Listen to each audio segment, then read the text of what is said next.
सभी को प्रभु यीशु मसीह के नाम से प्यार भरा नमस्कार और सलाम। मैं प्रभु को और एक बार धन्यवाद करता हूं कि आप लोग सभी को प्रभु संभाल कर रखा और ये आज की मीटिंग में शामिल होने के लिए प्रभु ने आपको मदद किया। मैं प्रभु को धन्यवाद करता हूं। पिछली हफ्ते हमने यीशु मसीह हमारा करीबी रिश्तेदार है और केवल करीबी रिश्तेदार या करीबी जो व्यक्ति है वो ही हमें छुड़ौती दे सकता है। इसके संबंध में कुछ और बातों को हमने सीखा कि प्रभु यीशु मसीह का करीबीपन जो नियम है वो व्यवस्था में जब दिया, प्रभु यही चाहा कि वो ही छुड़ाए और कोई नहीं छुड़ाए।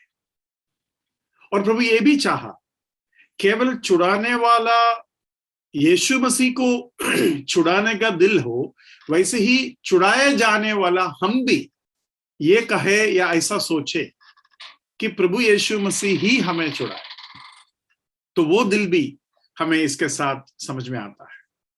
तो केवल एक वन साइड छुड़ौती नहीं है। हम चाहते हैं, जैसे कि मैंने रूथ के बारे में बताया, रूथ चाहती है कि बोअज ही उन्हें छुड़ाए। उस रूप से भी ये जो चीज है हमें समझ में आ सकता है। और हमने देखा कि रूथ को और एक व्यक्ति छुड़ा सकता था और वो और नजदीक थे, लेकिन बोअज ने छुड़ाया। आपको क्या लगता है कि ये जो कहानी है यीशु मसीह को छाया के रूप में जरूर दिखाता है, लेकिन ये यीशु मसीह से भी या बोअज से भी नजदीक जो रिश्तेदार है उसको उस कहानी में परमेश्वर ने क्यों रखा? आपको क्या लगता है?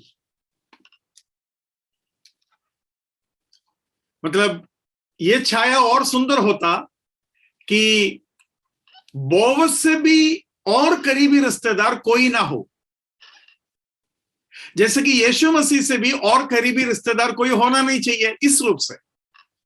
लेकिन वो आदमी जो भी हो वो उसका बीच में है और बॉस बोलते मेरे से भी नजदीकी कोई है, लेकिन वो नहीं चाहा।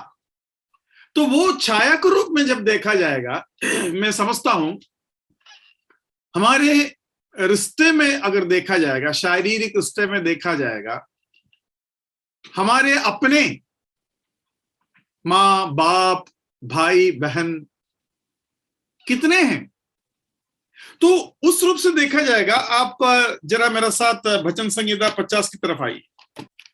उधर एक अनोखा वचन है जो अक्सर हम लेते हैं। 49, माफ करना 50 नहीं 49, 49 उसका 7 और 8 पढ़िए। 7 और 8। उनमें से कोई अपने भाई को किसी भांति छुड़ा नहीं सकता और न परमेश्वर को उसके बदले प्रायश्चित में कुछ दे सकता है, क्योंकि उनके प्राण की छुड़ौती भारी है, वो अनंत तक कभी ना चुका सकेगी। हाँ, देखो हमारा अपना भाई, यहां बोलते हैं वो जो भाई जो भी है वो नहीं छुड़ा सकते क्योंकि बहुत भारी है। लेकिन यीशु मसीह, वो अभी ध्यान से सुनना, यीशु मसीह वो रिश्तेदार बना जो काबिल है और रिश्तेदार भी है। अभी इस रिश्ते के पहले यीशु मसीह हमारे साथ भाई बनकर, मनुष्य बनकर जो रिश्ता बनाया, उसका पहले करोड़ों भाई बहन अपना है जो हमें छुड़ाने के लिए करीबी रिश्तेदार के कैटेगरी में ला सकते हैं। लेकिन करीबी रिश्तेदार होने के बावजूद भी एक भाई भी काबिल नहीं है या क्षमता नहीं है कि हमें छुड़ाए।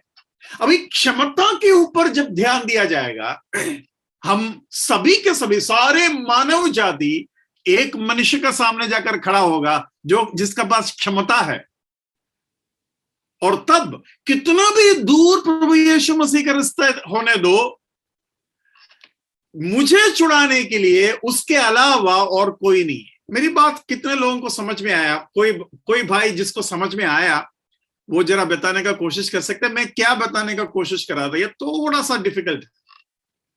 सर एक बार फिर से बोलो। अभी मैं और स्पष्टता करके बताऊंगा। सोचो कि मेरा 100 भाई लोग हैं, चाचा मामा, दादा दादी, क्या बोलते हैं, कसिन्स, बहुत है, 100 है। सबसे नजदीक उनको देखा, छुड़ाने का काबिलियत उनके अंदर नहीं। अभी सबसे नजदीक को छोड़ो, उसके बाद सबसे नजदीक, छुड़ाने का काबिलियत उसमें भी नहीं है। फिर उसके बाद सबसे नजदीक, छुड़ाने का काबिलियत उसमें भी नहीं है। तो 100 के 100 खत्म हो गया। जब 100 के 100 खत्म हो गया, छुड़ाने का काबिलियत उनमें से किसी को भी नहीं है, तो सबसे नजदीक फिर कौन है? जो नजदीक नहीं है वो नजदीक है। फिर प्रभु यीशु मसीह स्वर्ग से आया। प्रभु यीशु मसीह मनुष्य से जन्म नहीं लिया, लेकिन वो मनुष्य है।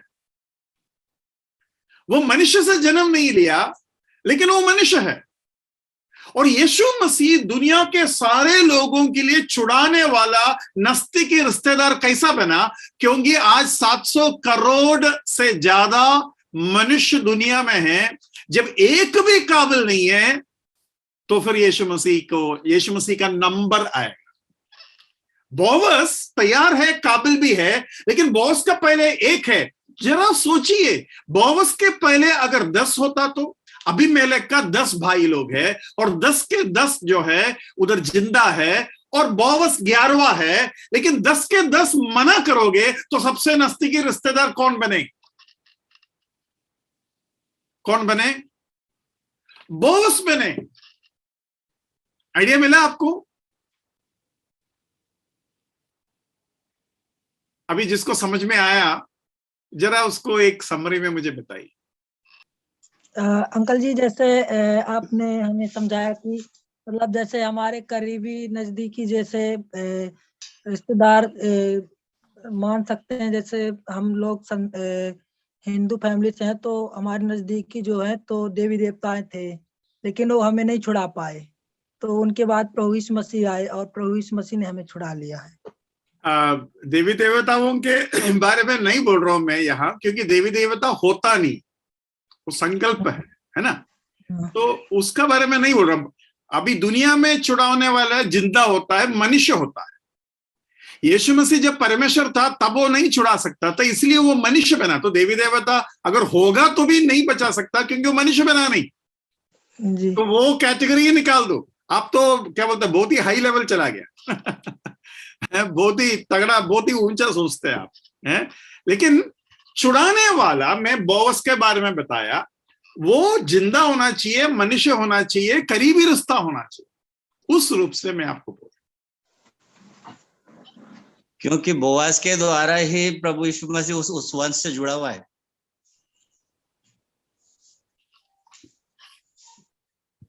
उसका मतलब क्या है मुझे खुद समझ में नहीं आ रहा। आप क्या बता रहे हैं, उसका मतलब क्या है? छाया के रूप में या असल में बता रहे हो? नहीं, छाया के रूप में। छाया के रूप।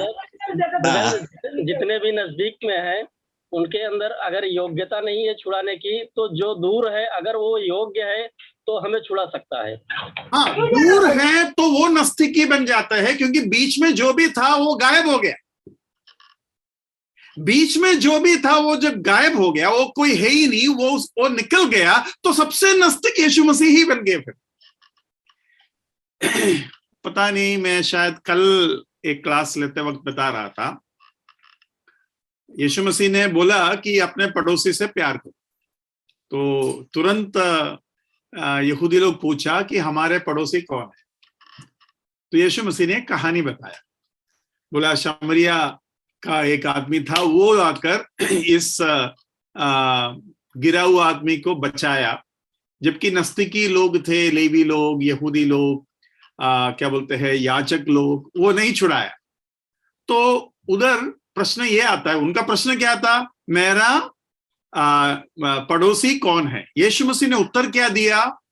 उत्तर ये दिया, मेरा पड़ोसी कौन है कर कर नहीं है प्रश्न। असली प्रश्न यह है, क्या तुम सभी का, दुनिया में जो भी आपका सामने आएगा उसका पड़ोसी बनने के लिए तुम तैयार है क्या? कौन है मेरा पड़ोसी? प्रश्न ये नहीं है, प्रश्न ये है मैं किसका पड़ोसी हूं। और अनजान आदमी का भी आप पड़ोसी बन सकते हैं।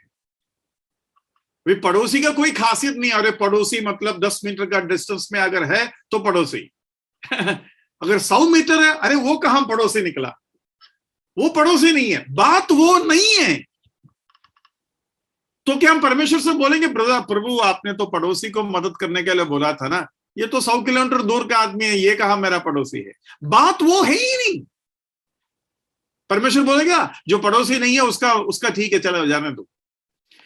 मैसेज क्या है? मैसेज क्या है?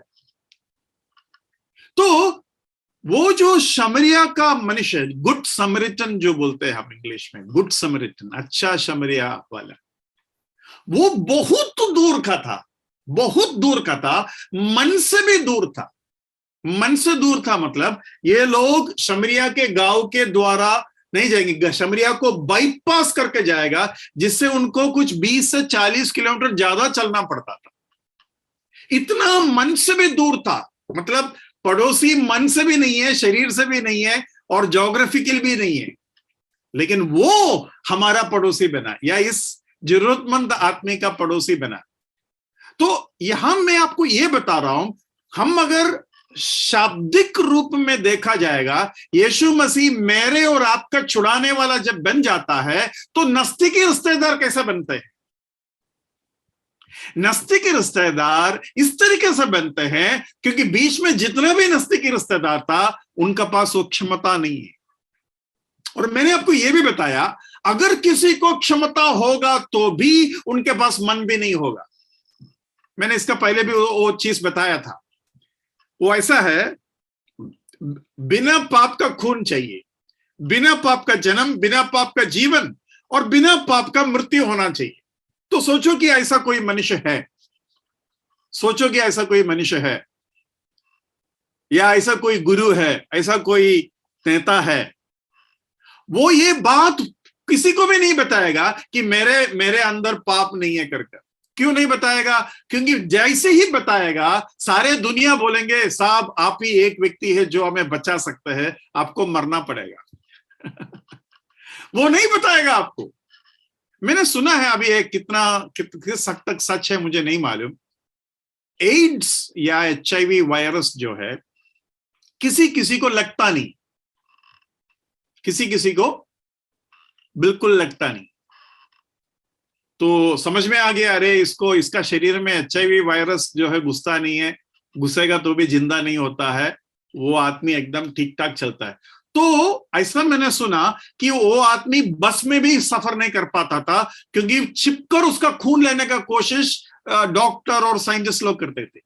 ये तंग हो चुका, जिसका जीना हराम हो चुका था, क्योंकि सारे वैज्ञानिक लोग उसका खून का सैंपल चाहते थे।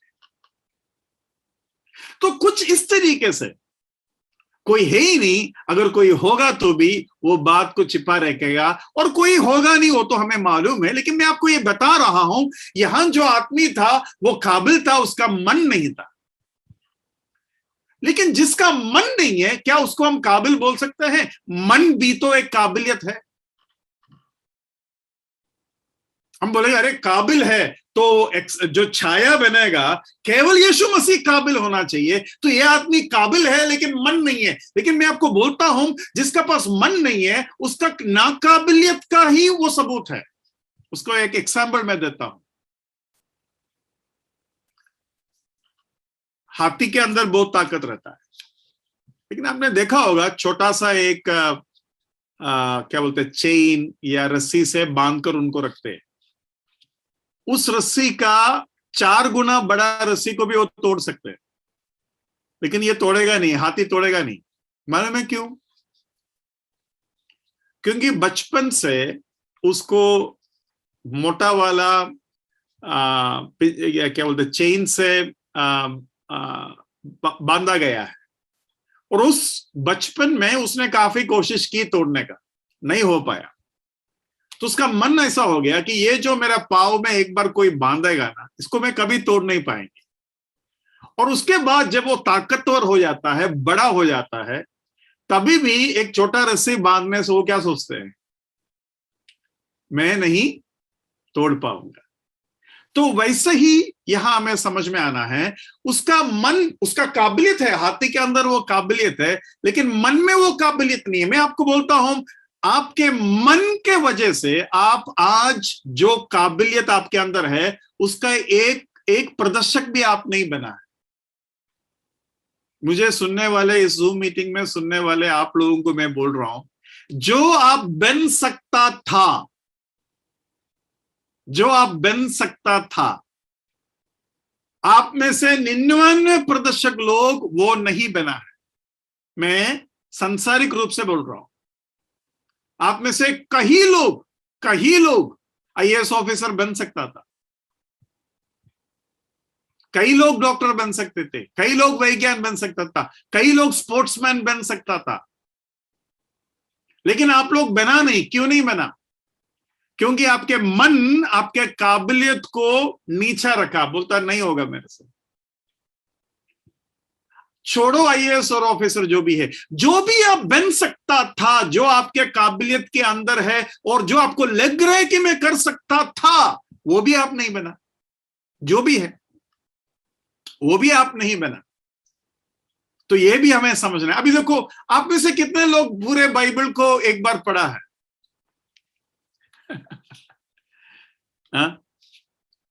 जबकि आराम से एक आदमी बाइबल को 1 साल में पढ़ सकता है, नहीं तो 2 साल में तो जरूर पढ़ सकता है। जबकि आपको मालूम है, अगर बिना विश्राम का 24 घंटा पढ़ोगे तो बाइबल खत्म हो जाता है। ये पता है आपको? 24 आवर्स में बाइबल खत्म हो जाता है। लेकिन चलो, उतना टाइम तो कोई निकाल नहीं पाएंगे एक साथ, लेकिन ऐसा हुआ है, कई बार हुआ है। मतलब कई लोग ऐसा कोशिश बाइबल स्कूलों में वगैरह ऐसे उन लोग करते हैं। और भी एक तरीका है, उसको बाइबल रीडिंग बोलते हैं। मतलब 10-15 लोग आकर बैठेंगे और वो बारी बारी में पढ़ते रहेगा और पूरा खत्म कर देंगे बाइबल को, एक ही गो में, एक ही स्ट्रेच में, एक ही झटके में। यही है कि एक आदमी आधा घंटा या 1 घंटा ही पढ़ेगा, उसके बाद वो बैठ जाएंगे, दूसरा आकर बैठ जाएगा। वो सबसे ज्यादा कौन फंसता है मालूम है? जो गिनती का पुस्तक पहला अध्याय से 9वां अध्याय जिसको पढ़ना पड़ता है, क्योंकि उधर पूरा नाम है।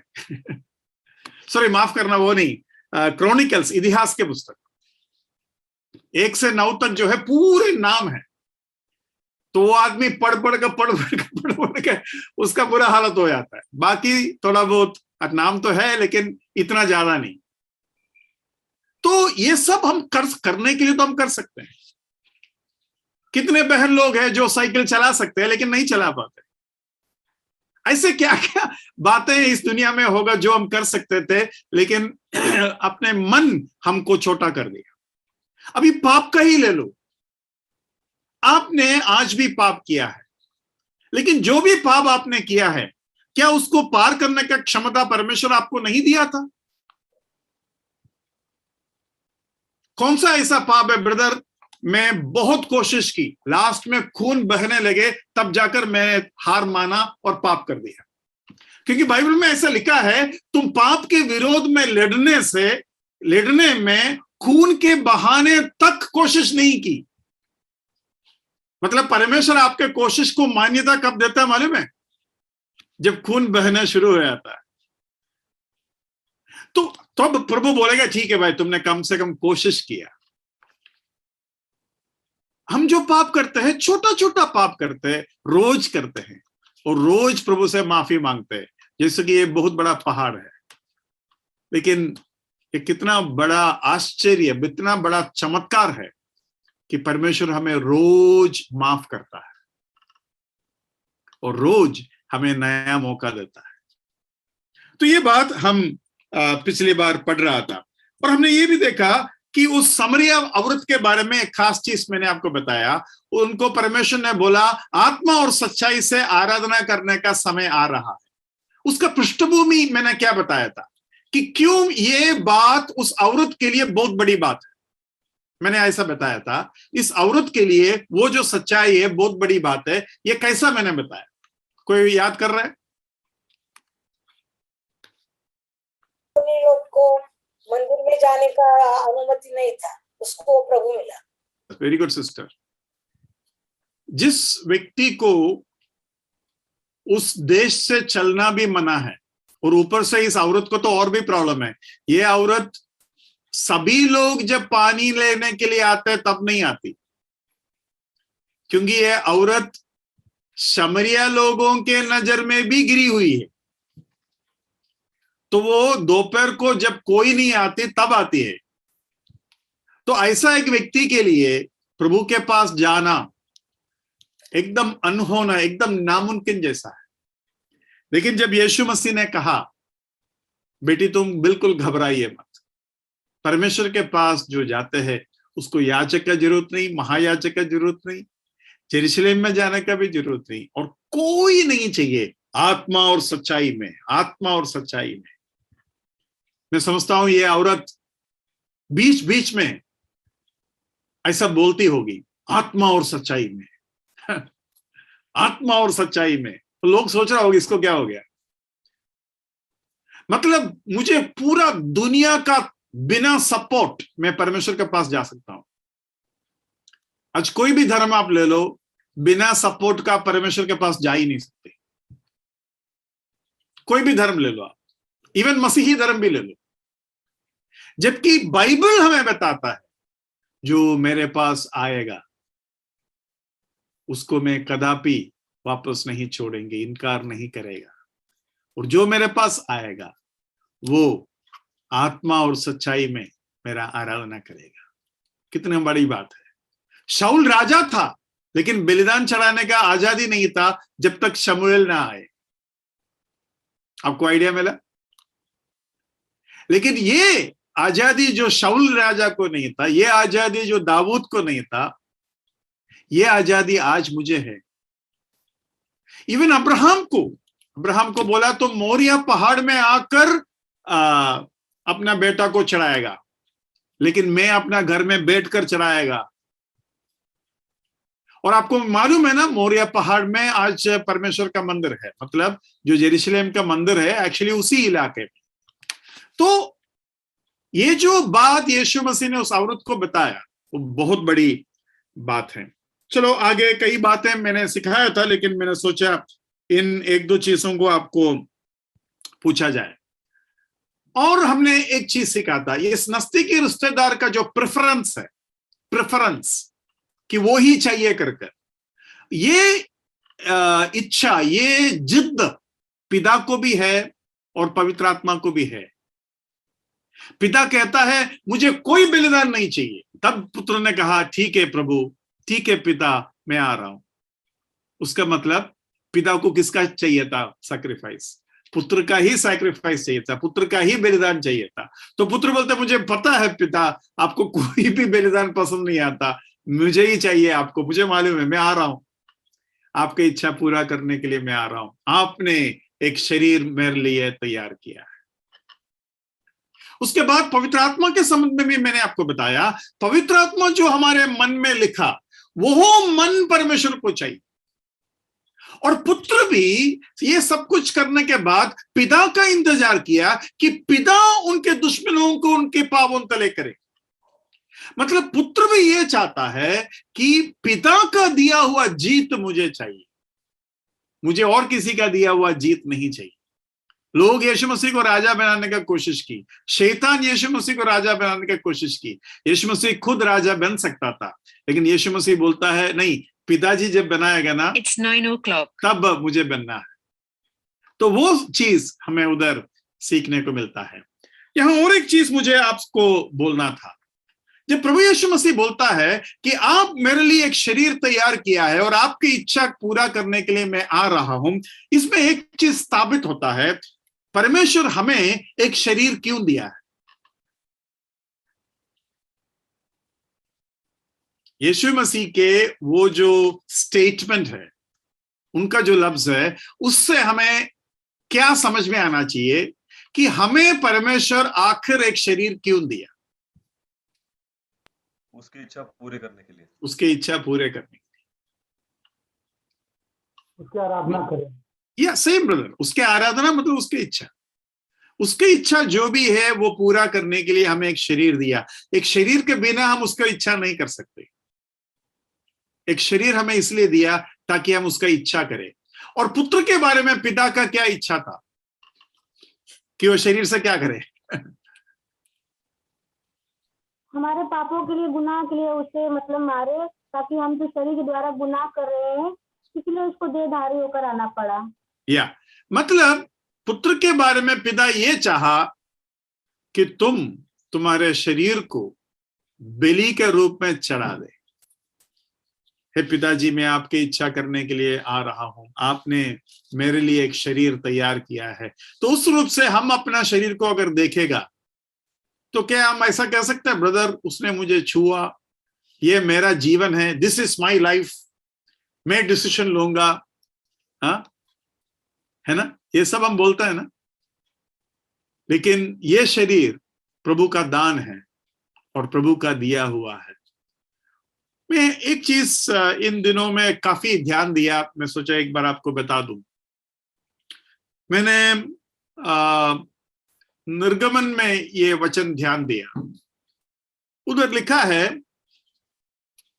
अगर तुम मेरा सारे बातों को सुनोगे, 100% मेरा आज्ञा को अगर मानोगे, तो मिस्र देश में जो बीमारियां हमको, जो श्राप, जो आपत्ति मैंने लाया, उसमें से एक भी जो है मैं आपके ऊपर नहीं लाऊंगा। और उसके बाद बताया कि मैं तुम्हें चंगाई देने वाला परमेश्वर हूं। तो वो जो भाग है उधर मुझे एक प्रश्न पूछना है।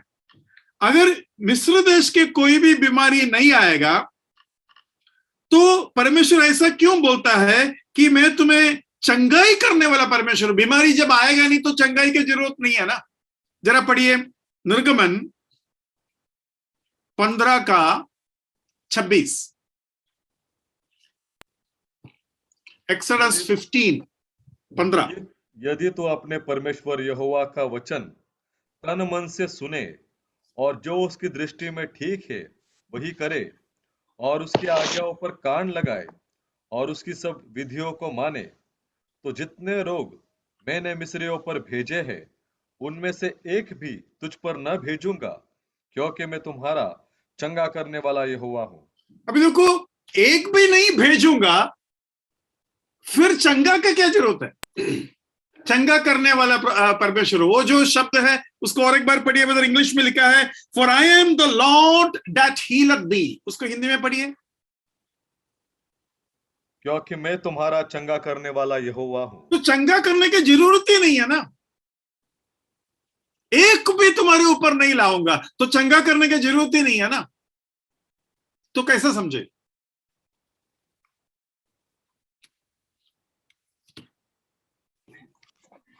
आत्मिक पाप, बीमारी पर उसका अधिकार है।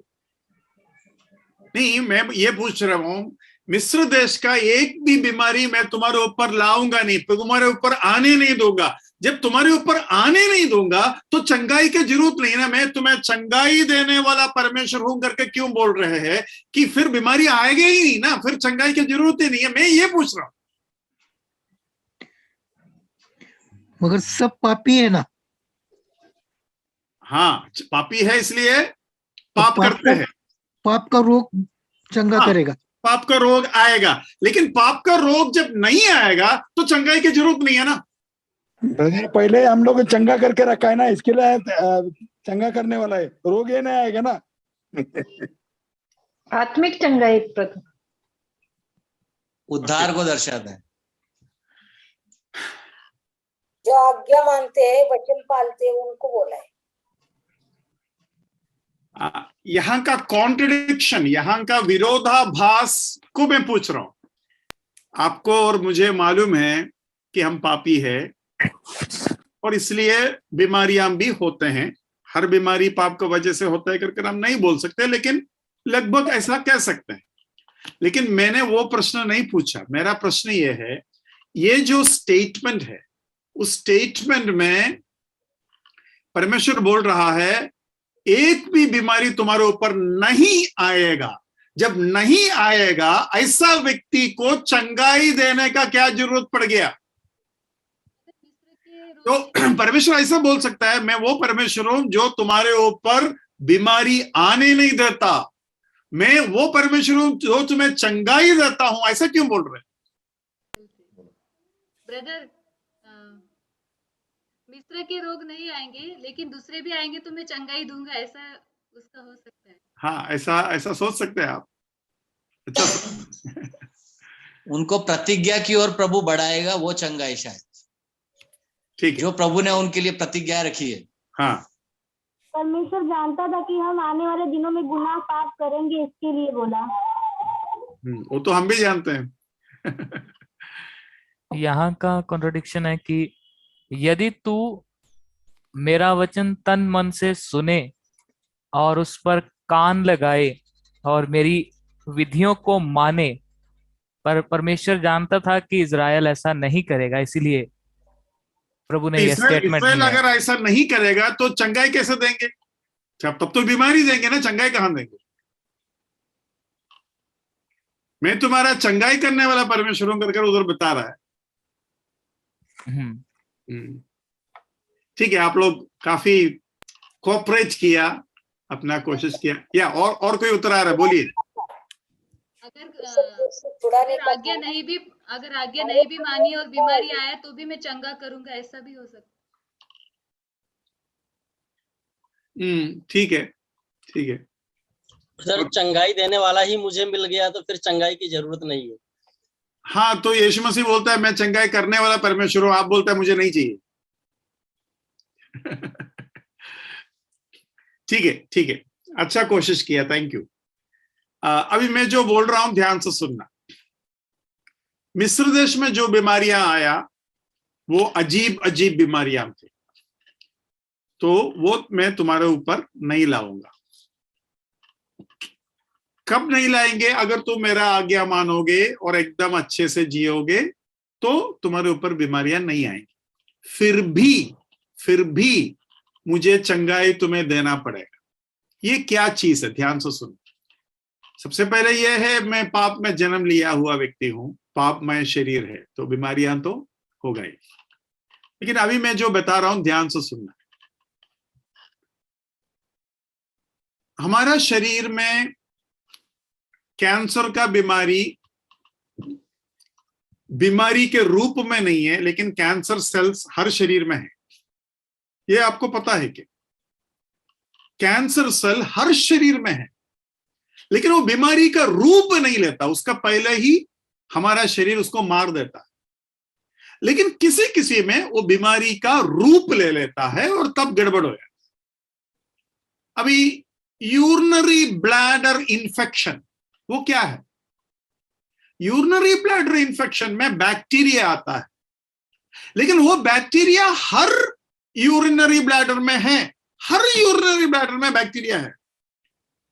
लेकिन वो बैक्टीरिया को बढ़ने का मौका किसी शरीर में मिलता है। कैसा मिलता है?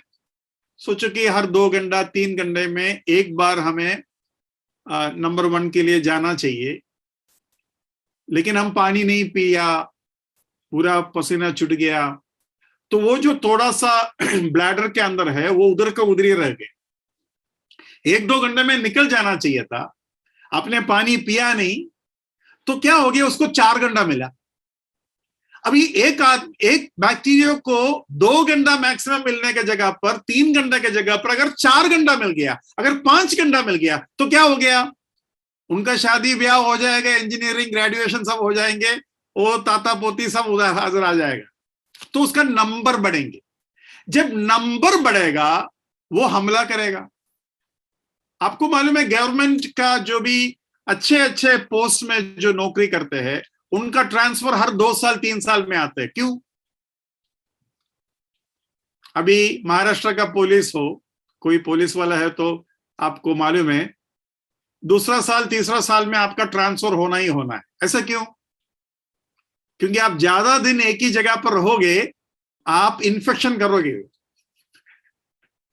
आप गड़बड़ करेगा, आपको निकालना ही पड़ेगा, इसलिए आपका ट्रांसफर होते रहते हैं, क्योंकि आप उधर रूट पकड़ेगा, आप लोगों को पहचान लेंगे, आप कुछ भी गड़बड़ कर सकते हैं, तो हटा देगा तो फिर आपको नया सा फिर कॉन्टेक्स्ट बनाना पड़ेगा।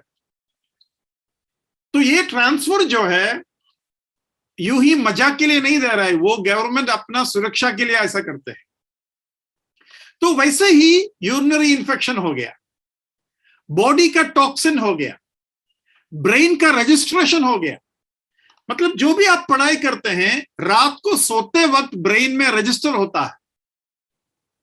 जो भी आप एक्सरसाइज करते हैं, व्यायाम करते हैं, काम करते हैं, मसल रिपेयर रात को होता है, मसल रिपेयर रात को होता है। अगर मसल रिपेयर नहीं होगा तो आप बीमार पड़ जाएगा, आपका इन्फ्लेमेशन हो जाएगा, आपका स्वेलिंग हो जाएगा।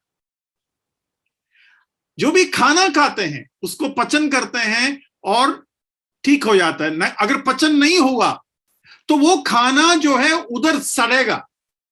ऐसा एक आदमी था जिसके अंदर एक एंजाइम नहीं बनता था, तो गोली साथ में खाना पड़ता था। खाना जब भी खाते हैं 60 रुपया का एक गोली उसको साथ में खाना पड़ता था। मतलब 10 रुपये का बिस्किट खाना है तो 60 रुपया का मेडिसिन भी खाना पड़ेगा। तो वो क्या करेंगे, वो बिस्किट ही नहीं खाएगा वो केवल 3 टाइम अपना खाना खाता था और 60 रुपया का ये मेडिसिन भी साथ में लेता था। तो शुरू में उसको जब नहीं पता था, अगर उसने एक बिस्किट खा लिया, वो बिस्किट सड़ेगा, वो बिस्किट हजम नहीं होगा, वो बिस्किट सड़ेगा।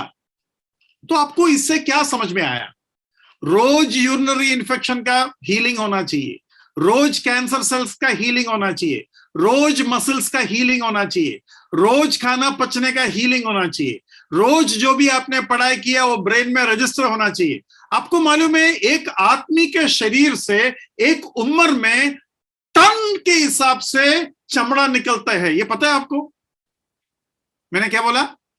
एक आदमी के जीवन में, उसके पूरे उम्र में अगर देखा जाएगा, उसका शरीर से टन के आसपास जो स्किन है वो निकलते हैं। आप अगर 1-2 दिन नहीं नहाओगे और ऐसा करोगे तो क्या होता है? कुछ निकलता है ना। तो सभी लोग सोचते हैं वो गंदगी है, गंदगी नहीं है, वो स्किन है।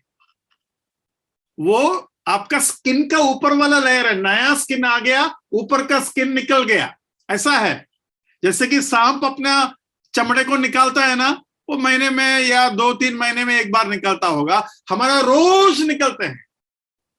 और इसलिए हम जब धोता है या नहाते हैं तो ऐसा जाता है वो। और अगर आपने एक दिन नहीं नहाया तो अगले दिन ऐसा करोगे तो ज्यादा निकलेगा। तो आप सोचेंगे यार इतना गंदगी मेरा शरीर में पकड़ गया क्या? नहीं, आपका स्किन निकल रहा है ऐसा।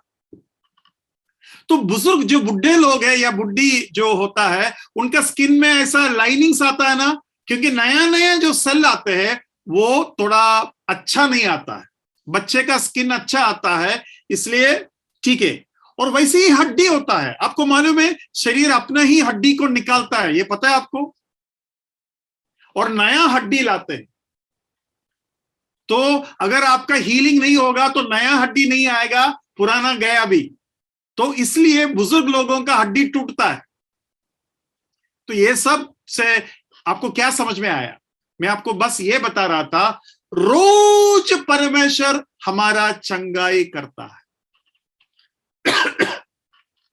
रोज परमेश्वर हमारा चंगाई करता है। और परमेश्वर बोलता है मैं मिस्र देश के ऊपर जो भी लाया वो मैं लाऊंगा नहीं, और कंटिन्यूस तुम्हें चंगाई देते ही रहूंगा, कंटिन्यूस तेरा चंगाई देते ही रहूंगा। हम सब बीमार होने के बाद चंगाई के लिए धन्यवाद देता है ना? गलत है। हमें रोज परमेश्वर चंगाई देता है, यह है सच्चाई। और ये आपको नहीं समझ में आएगा तो आपको लगेगा अरे मुझे कल बीमार था, आज चंगाई दे दिया। तो इस रूप से बहुत सी चीजें हैं, जैसे कि एक्सरसाइज जब करते, जो आप सब्जी काटते हैं तो कचरा निकलते हैं, आप कोई भी काम करते हैं तो कचरा निकलते हैं, एक फैक्ट्री खोलो तो उसका कचरा निकलता है। वैसे ही एक्सरसाइज करते वक्त भी आपके शरीर में बहुत से कचरा निकलते हैं जिसको फ्री रेडिकल्स बोलते हैं, फ्री रेडिकल्स। और ये फ्री रेडिकल्स को बॉडी को निकालने के लिए विटामिन सी चाहिए। और विटामिन सी जब शरीर में मिलेगा ये फ्री रेडिकल्स को निकाल देगा, नहीं तो फ्री रेडिकल्स कैंसर सेल बन सकते हैं या कैंसर बनाने वाला माहौल बना सकते हैं, और वो टॉक्सिन है, वो क्या है, पॉइजन है।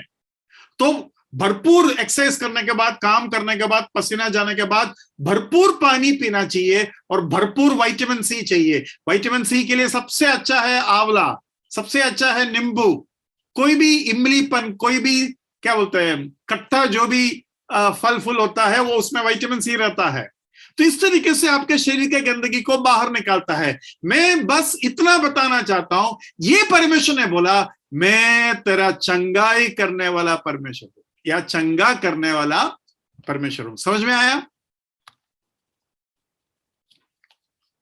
तो प्रभु ने इन दिनों में मेरे ऊपर ये मन में लाया, हम बीमार होने का एक कारण, कई कारण हो सकता है, लेकिन एक कारण यह है हम प्रभु के आज्ञा को संपूर्ण तौर से नहीं मानते। और शायद मेरा ये सोच है, मैं गलत हो सकता हूं, मुझे माफ करना, शायद इसलिए मूसा को कोई बीमारी नहीं हुआ, उसके आंख का रोशनी भी नहीं गए, क्योंकि उसका आज्ञाकारिता कुछ ऐसा ही था। याकूब और अब्राहम, इनका सब जीवन में देखा जाएगा, उनका मृत्यु के समय पर भी वो बीमार है कर नहीं लिखा है, लेकिन राजाओं की पुस्तक में लिखा है फलाना फलाना बीमार हो गया और उस बीमारी का वजह से वो मरा, फलाना फलाना बीमार हो गया और वो बीमारी का वजह से मरा, और वो आदमी पापी राजा था। लेकिन जो पापी राजा नहीं है उसके बारे में ऐसा लिखा है वो पूरा उम्र तक जिया और आखिर में वो अपने पितरों के साथ मिट्टी में मिल गया।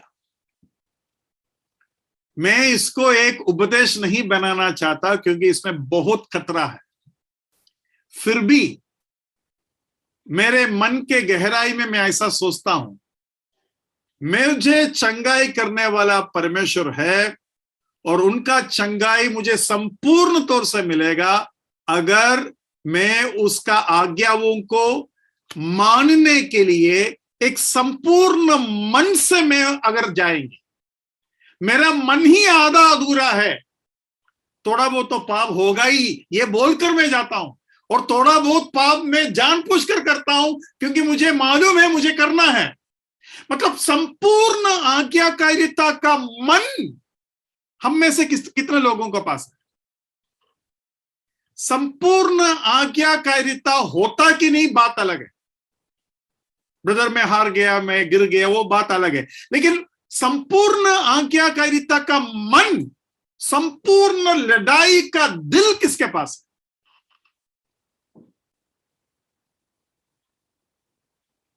हम सबके सब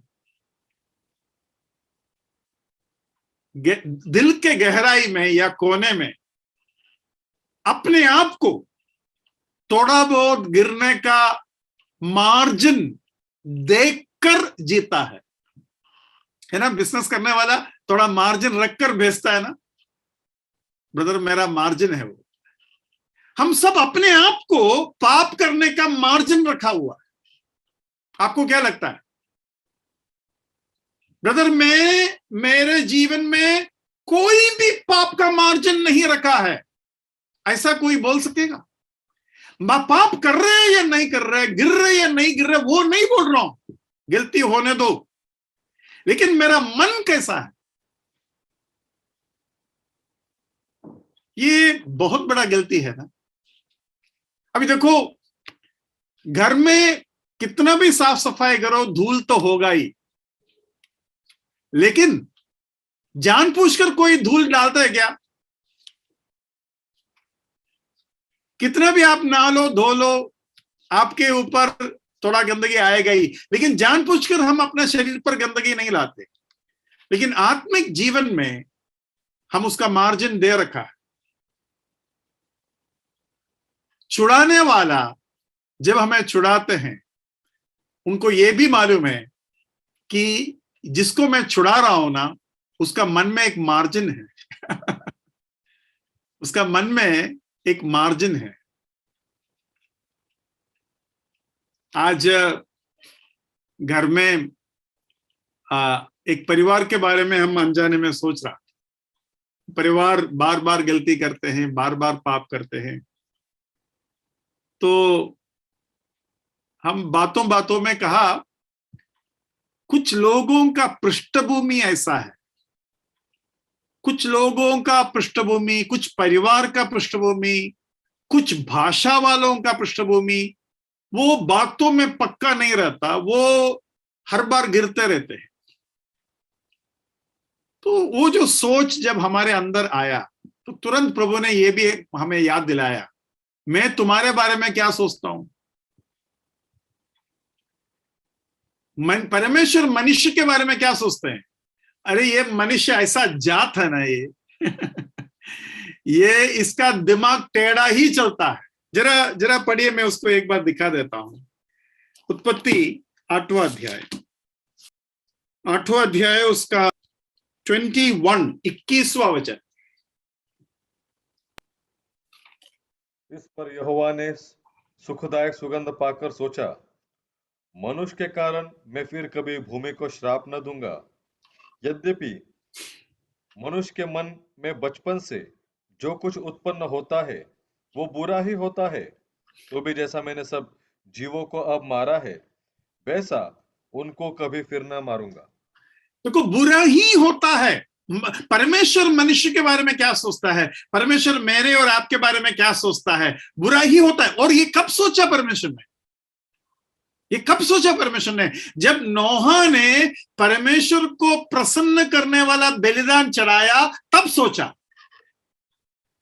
मतलब सबसे उत्तम बलिदानों में से एक बलिदान नोहा चढ़ा रहा है, और उसके सुगंध जो है परमेश्वर के नथनों में पहुंचा, और तब की बात है ये। देखो, ये है मेरे और आपके हालत। टेढ़ा ही सोचेगा। इंग्लिश में लिखा है, ऐसा लिखा है, माफ करना मैंने वो निकाल दिया, कि his imagination is always corrupted। Imagination मतलब जो कल्पना करते हैं, जो संकल्प हम करते हैं, हमेशा ऐसा सोच है। और परमेश्वर हमारा तब भी हमें बचाने के लिए तैयार है। ये कितना बड़ा तैयारीपन है, विलिंगनेस, कितना बड़ा तैयारीपन है कि वो जानते हैं हम मार्जिन रखा हुआ है पाप के लिए, फिर भी। अभी इसमें और एक चीज है, जब परमेश्वर हमारा नजदीकी रिश्तेदार बनता है, हमने देखा कि परमेश्वर इतना नजदीकी रिश्तेदार नहीं था, लेकिन सारे लोग जब निकल गए और केवल परमेश्वर बाकी हुआ, यीशु मसीह बाकी हुआ, तो वो हमारा नजदीकी रिश्तेदार बना, और हम उनका चुनौती स्वीकार करने के लिए अब तैयार है। लेकिन यीशु मसीह हमसे इतना दूर होने के बावजूद भी हमारा नजदीकी रिश्तेदार बनने के लिए तैयार हुआ। हम यीशु मसीह के पास क्यों गए? क्योंकि हमें कोई काबिल मिला नहीं, लेकिन यीशु मसीह इतने दूर के लोगों को अपना नजदीकी रिश्तेदार बनाने के लिए तैयार हुआ। तो यीशु मसीह का विलिंगनेस, तैयारीपन का एक अंदाजा अगर हम लाना चाहते हैं, हमारे सोच से परे है। परमेश्वर हमसे करीब होने के लिए तैयार हुआ। देखो, हम परमेश्वर को स्वीकार कर सकता है या नहीं, उसके बारे में हमने पहले सोचा, लेकिन जब हम तैयार हुआ, ये जरूरी नहीं है कि परमेश्वर तैयार हो। ये बात मुझे बहुत छुआ जो रोमी का पत्री में लिखा है कि हम जो जंगली अंजीर थे, हमें अच्छे अंजीर के, सॉरी अंजीर नहीं है ना, जैतून के, है ना, वो भाग जरा देखिए, या रोमी के पत्री 11वां अध्याय उसका 17 पढ़िए। और यदि कुछ डालियां तोड़ दी गई और तू जंगली जैतून होकर, हाँ, जंगली जैतून, जंगली जैतून होकर उनमें साटा गया और जैतून की जड़ की चिकनाई का भागी हुआ है, तो डालियों पर घमंड न करना। ठीक है, जैतून की चिकनाई का भागी हुआ है। अभी हम कौन सा जैतून का चिकनाई का भागी हुआ? यीशु मसीह का भागीदार हुआ, यीशु मसीह का भागीदार हुआ। आप मुझे ध्यान से सुनिएगा अभी। ये जात प्रथा जो है अभी भी छिपा हुआ रूप में हमारा बीच में है ना? ऊंचा जात, छोटा जात वगैरह, ऐसा सोच है हमारे अंदर, जो सही नहीं है, गलत है। लेकिन मैं आपको बोल रहा हूं, ऊंचा जात वाला नीचा जात वाले से शादी क्यों नहीं करते? क्यों नहीं करते? सोचो कि पढ़ाई में अच्छा है, पैसा है, सुंदर भी है, फिर भी नीचे जात वालों को एक्सेप्ट अगर नहीं करते, क्यों नहीं करते? उसका एक सोच, मैं ऐसा सोचता हूं, वो ये नहीं चाहता कि उसका लहू या उसका जो इनहेरिटेंस उससे कम योग्य लोगों को मिले। मैं ये बात इसलिए बोला, पिता अपना पुत्र का चिकनाई का भागीदार हमको बनने के लिए अनुमति दे दिया। इसका बड़ापन आपको समझ में आ रहा है? तो यहां किसका और किसका बीच में शादी हो रहा है? परमेश्वर के पुत्र यीशु मसीह का और मनुष्य का। अभी जात में कितना फर्क है? एक परमेश्वर मनुष्य है और दूसरा पापी मनुष्य है। और पापी मनुष्य को इस अच्छे जैतून के चिकनाई का भागीदार बनने के लिए चिपका दिया। अब मेरे अंदर यीशु मसीह के ईश्वरीय गुण बह रहा है, और यह सब होने के बाद भी मेरा पुराना जात का स्वभाव अभी भी मैं दिखाता हूं। तो इसका अपमान किसको होगा? देखो, ऊंचा जात का परिवार नीचे जात के एक लोगों को शादी नहीं करने का एक कारण मैंने आपको बताया। दूसरा कारण यह हो सकता है कि उसका रीति रिवाज में फर्क होगा। उनके परिवार वाले, नीचे जात के परिवार वाले ऊंचे जात के परिवार के साथ जब मिलेंगे जुलेंगे, तभी भी उनके रीति रिवाज में फर्क होगा। एक एकदम चीप लैंग्वेज यूज करेंगे, चीप तरीका यूज करेंगे, है ना? तो ये सब डर है नॉर्मली जो लोग करते हैं। लेकिन मैं आपको बोल रहा हूं, हमारा तरीका स्वर्ग में कैसा चलेगा? मैंने सुना है कि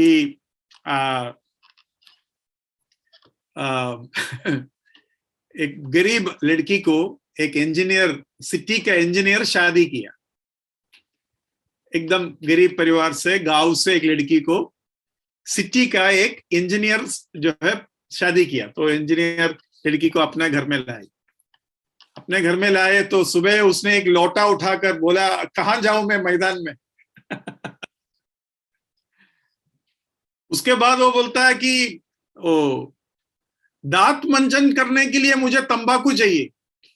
ऐसा होता है ना, गांव में वगैरह ऐसा होता है ना, दांत मंजन करने के लिए तंबाकू चाहिए, और बर्तन धोने के लिए मिट्टी और राख चाहिए, हैं?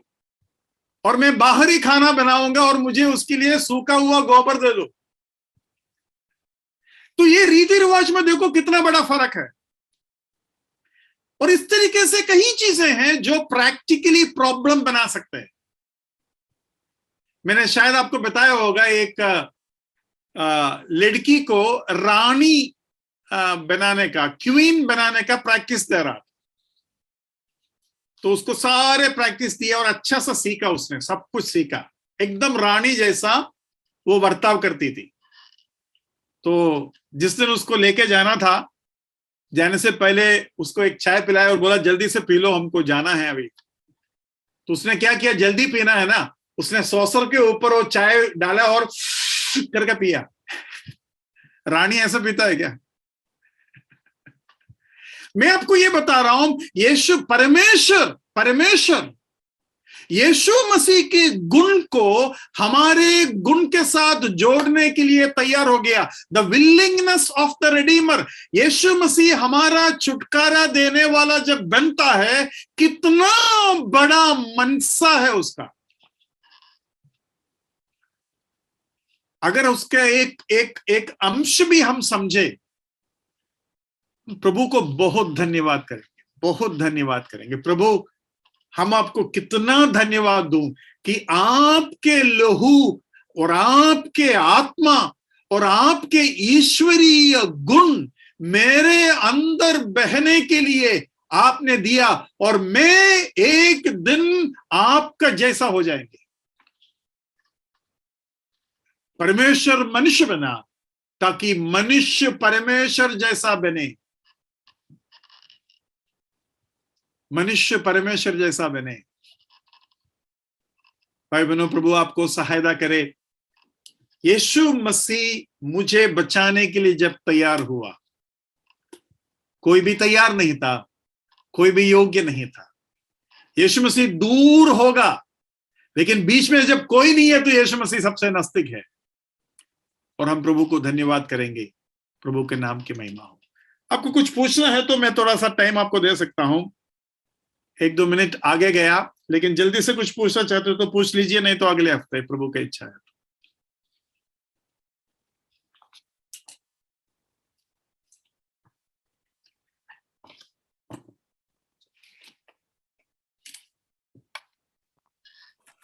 ब्रदर, जब परमेश्वर ने कहा इजराइलियों से कि मैं तुम्हें चंगाई करने वाला तुम्हारा परमेश्वर हूं और मिस्र की कोई भी बीमारी तुम्हारे ऊपर वो पीड़ा नहीं लाऊंगा। और उस समय वो मतलब इजरायली लोगों के लिए, यहूदी लोगों के लिए, मतलब आंतरिक तौर पर जो भी बीमारियां है उसको चंगाई करने वाला या फिर उसे मेंटेन करने वाला, चंगाई करने वाला वो परमेश्वर करके अपने आप को इजरायलियों के ऊपर प्रकट करता है, मतलब उनको कहता है। लेकिन उस समय पर जो अन्य जाति के लोग थे, जो समाज था, और उनके प्रति भी वो परमेश्वर ऐसा ही था, ऐसा मुझे लगता है। क्योंकि उनके भी शरीर में जो भी बीमारियां, जो भी पाप की वजह से जो भी बीमारियां थी, उनसे इससे भी चंगाई देने वाला उनको वही परमेश्वर था। भले वो उसको वो नहीं जानते थे, नहीं मानते थे, लेकिन फिर भी वो परमेश्वर उनके लिए भी वैसा ही था। आज भी मेरे ख्याल से ऐसा है। आपकी बात एक हद तक सही है, लेकिन मैं इस तरीके से बोलना चाहूंगा, जैसे कि आपने कहा चंगाई प्रभु हमको भी रेगुलरली देता है, एवरी डे हमारा बॉडी में देता है और दूसरों को भी देता है। लेकिन हमारे अंदर जो प्रभु काम करते हैं उनके अंदर नेचुरली होता है, और हमारे अंदर प्रभु जानबूझकर प्लस माइनस कर सकते हैं। मतलब नेचुरली प्रभु जो हमको दिया वो भी प्रभु का ही चंगाई मानना पड़ेगा। जैसे कि बारिश प्रभु ही देता है, जबकि बारिश नेचुरली होता है कि नहीं? बारिश जो है नेचुरल है, लेकिन हम क्या मानते हैं?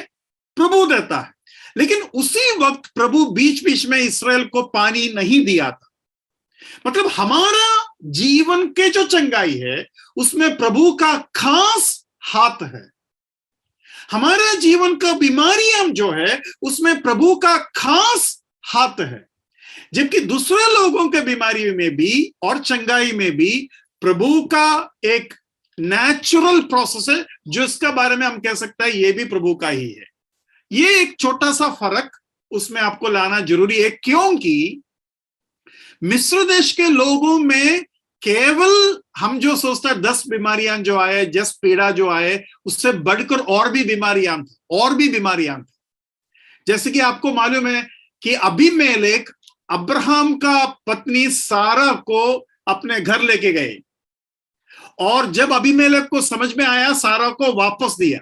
जब वापस दिया उधर लिखा है तब परमेश्वर ने अबीमेलेक के घराने लोगों का कोख को खोल दिया, मतलब उनको बच्चे नहीं हो रहा था। आइडिया मिला आपको? मिस्र देश के जो औरतें बच्चे लाने के लिए जो मदद करते हैं उनके ऊपर भी परमेश्वर का खास आशीष था। वो छोड़ो, इस्राएल लोग जब रेगिस्तान में जब था, उनका चप्पल भी घिसा नहीं, उनका कपड़ा ये नहीं हुआ, उसमें परमेश्वर के खास हाथ है। मतलब नेचुरल जो है उससे बढ़कर परमेश्वर का हाथ। मूसा 120 उम्र में मरा, सारे लोगों का जैसा नहीं मरा, उसका आंख का रोशनी में भी कोई कमी नहीं हुआ। वो नॉर्मल चंगाई नहीं है, नेचुरल चंगाई नहीं। अभी यूरिनरी इन्फेक्शन के बारे में मैंने बोला, पेट का दर्द के बारे में बोला, वो नेचुरल है, उसमें परमेश्वर के स्पेशल हाथ भी आएगा। तो मैं ये विश्वास करता हूं, एक विश्वासी जानबूझकर प्रभु की आज्ञा 100% मानने का मनसा रखे और वो प्रभु से चंगाई मांगे, तो प्रभु का स्पेशल हाथ उसके ऊपर आने का संभावना है। तभी भी प्रभु की इच्छा है, वो बात अलग है। लेकिन ये सोच मेरे अंदर आया और इसलिए मैंने वो बांटा। तो ये देखते हैं मूसा के ऊपर, ये देखते हैं पूरे इस्राएल को 40 साल उनका चप्पल नहीं घिस रहा है, उसमें प्रभु के हाथ है कि नहीं? अभी बिना चप्पल घिसने वाले चप्पल बना सकते हैं दुनिया, वो बात अलग है, लेकिन फिर भी इस्राएल लोगों के ऊपर परमेश्वर का स्पेशल हाथ है। तो इस रूप से मैं देखना चाहता हूं। अभी कौवा का मुंह से कभी कभी रोटी नीचे गिरेगा और आपको रोटी मिलेगा, लेकिन एलिया को जो रोटी मिला वो परमेश्वर का खास हाथ है। तो परमेश्वर के हाथ को स्पेशल रूप से देखना हमारे लिए जरूरी है, ये मैं बताने का कोशिश कर रहा था।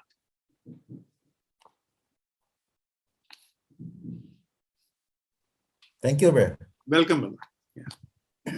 आपके बात से मैं 100% सहमत हूं, लेकिन उसमें एक चीज में केवल जोड़ा, जो स्पेशल हाथ हम देखें।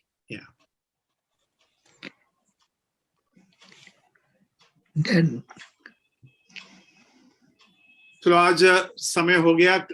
अगले हफ्ते अगर आप मुझे याद दिला देंगे तो हम शुरुआत में थोड़ा समय प्रश्न पूछने के लिए दे सकता हूं, नहीं तो जैसा मुझे याद आएंगे मैं आपको दे दूंगा। प्रभु आपको सहायता करे।